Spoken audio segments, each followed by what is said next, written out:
superstar.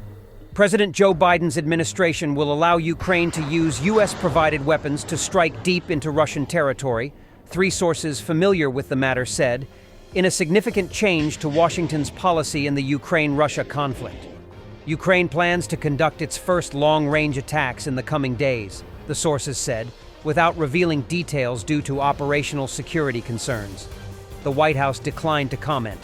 The move by the United States 2 months before President-elect Donald Trump takes office on January 20th follows months of requests by Ukrainian President Volodymyr Zelensky to allow Ukraine's military to use U.S. weapons to hit Russian military targets far from its border. The change follows Russia's deployment of North Korean ground troops to supplement its own forces, a development that has caused alarm in Washington and Kyiv. The first deep strikes are likely to be carried out using ATACMS rockets, which have a range of up to 190 miles, 306 kilometers, according to the sources. While some U.S. officials have expressed skepticism that allowing long-range strikes will change the war's overall trajectory, the decision could help Ukraine at a moment when Russian forces are making gains and possibly put Kyiv in a better negotiating position when and if ceasefire talks happen. It is not clear if Trump will reverse Biden's decision when he takes office. Trump has long criticized the scale of U.S. financial and military aid to Ukraine and has vowed to end the war quickly, without explaining how. Still, some congressional Republicans have urged Biden to loosen the rules on how Ukraine can use U.S.-provided weapons. Russia has warned that it would see a move to loosen the limits on Ukraine's use of U.S. weapons as a major escalation. Cossacks from the aerial reconnaissance of the 128th Zakarpattia Mountain Assault Brigade directed HIMARS strikes on a large concentration of Russians in the village of Tavria, Zaporizhzhia region. Artillerymen of the 15th Separate Artillery Reconnaissance Brigade, who aimed the rocket system at the coordinates received from a reconnaissance drone, performed the strike. An aerial reconnaissance drone of the 128th Separate Mountain Assault Brigade transmitted the coordinates for adjusting the fire. The first strike of 3 HIMARS missiles hit a group of Russian soldiers, which consisted of about 30 to 40 men. After the missiles reached the target, none of the soldiers showed signs of life. According to the original source of the video, the total Russian losses as a result of this strike came up to over 20 dead. The second strike took place during the evacuation of the wounded and the collection of the bodies of the dead Russian military. The enemy used 1 truck, 5 civilian vehicles, and an evacuation team for the evacuation. The strike was caused by a cluster munition, which hit the evacuation group along with the vehicles. The incident occurred near the village of Tavria, Vasilivka district, Zaporizhzhia region. Militarny previously reported that in September 2024, Ukrainian defenders struck a training ground with the Russian invaders near Donetsk. This training ground is located near the Donetsk Ring Road, near the temporarily occupied city, about 25 kilometers from the front line. Dozens of dead are reported, namely about 50 invaders, but this information is unconfirmed. A Ukrainian soldier with an FGM-148 Javelin ATGM destroys Russian equipment from a distance of up to 2 kilometers near the village of Novomikhailivka, Donetsk region. The FGM-148 Javelin has re-emerged as a vital asset in Ukraine, effectively used by Ukrainian forces to neutralize Russian armor with its precision-guided top attack capabilities. And this is incredible. On the morning of November 17th, during a massive combined air attack on Ukraine, soldier Natalia Hrabarchuk made the first combat launch and destroyed a cruise missile.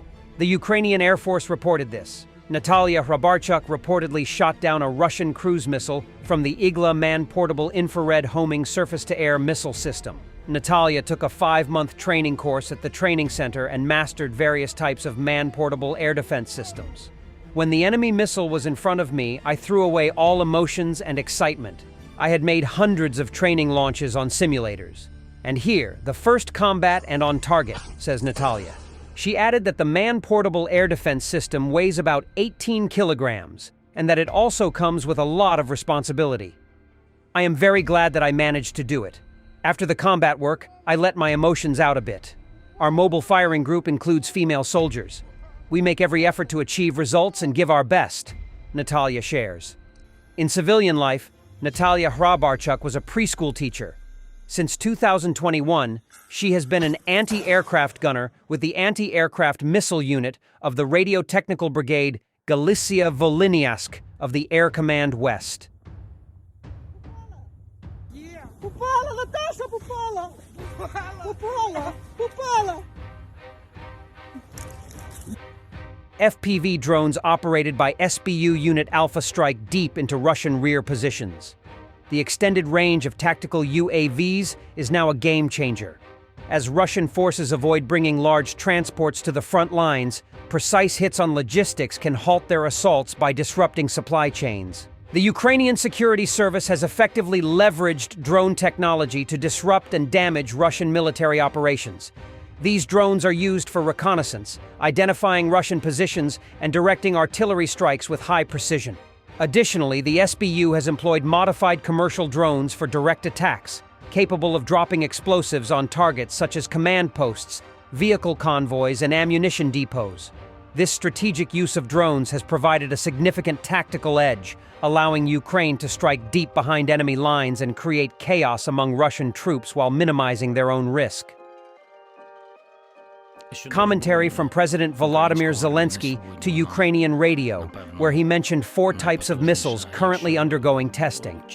In general, he says that Ukraine is now one of the strongest and most technologically advanced armies in the world, and the external funding as well as Ukraine's internal budget for the development of new technologies are truly impressive.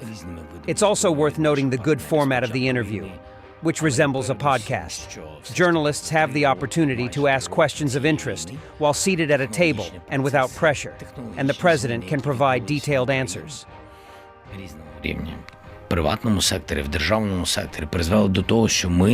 His is what Russia does to Ukrainians in the occupied territories. If Ukraine does not get workable security guarantees, this will be the case across the whole country.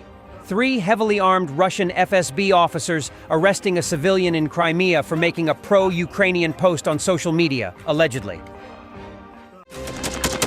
Thanks for watching, and don't forget to subscribe.